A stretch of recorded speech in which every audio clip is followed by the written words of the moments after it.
Bisa selanjutnya kami akan ajak Anda mengetahui pantauan lalu lintas hari ini di sejumlah wilayah melalui pantauan CCTV Korlantas Polri.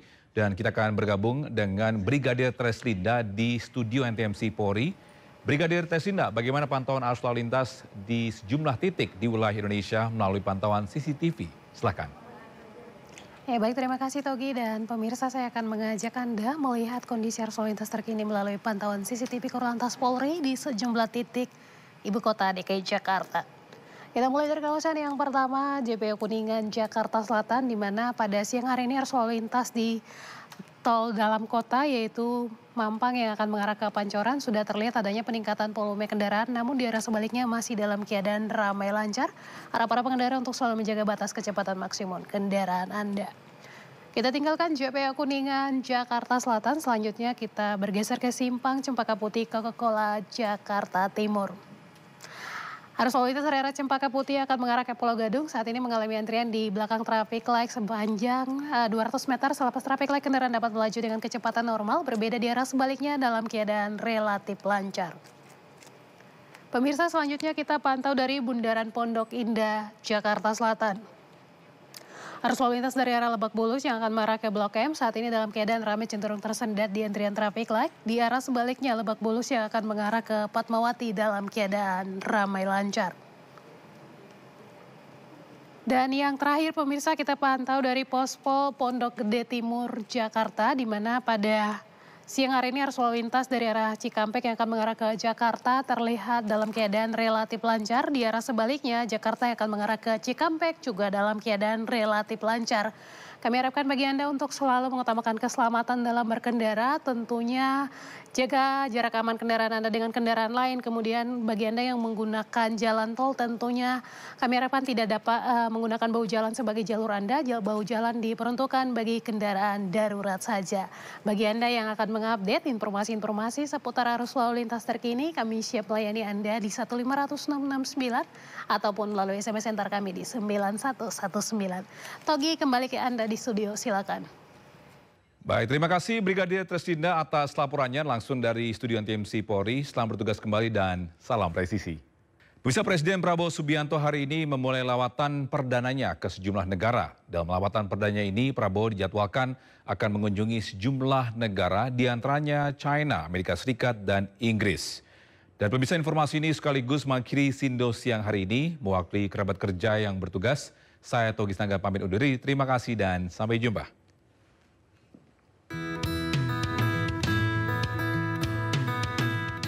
Presiden Prabowo Subianto resmi memulai lawatan perdananya ke sejumlah negara.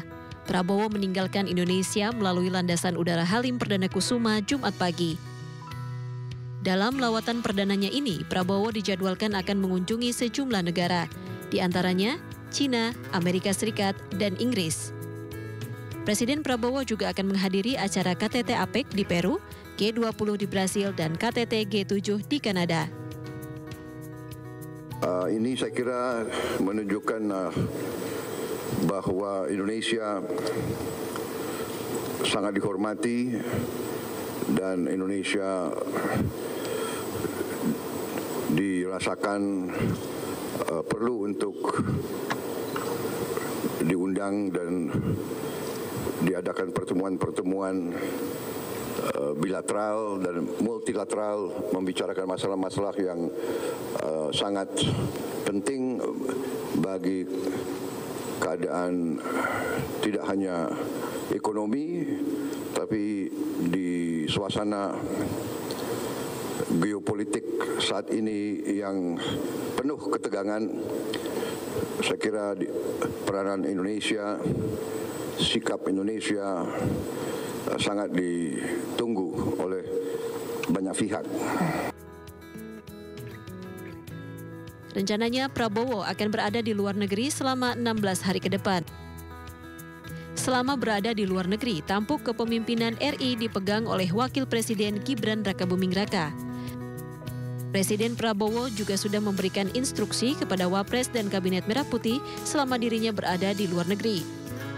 Tak lupa Presiden Prabowo tekankan, meski dirinya berada di luar negeri, pemerintahannya harus bersih dari korupsi dan pengaruh pihak-pihak lain.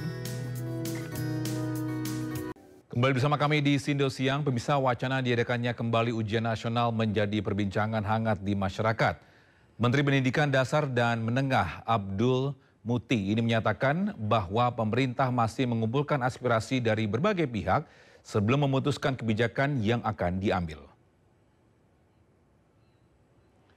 Abdul Muti menyampaikan pemerintah belum mengambil keputusan final terkait penyelenggaraan kembali ujian nasional.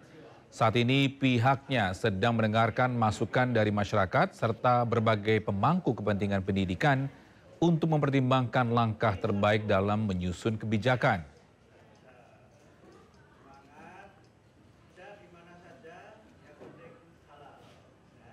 Saya masih dalam posisi meminta masukan dari masyarakat terkait dengan beberapa kebijakan kementerian yang sekarang ini menjadi polemik.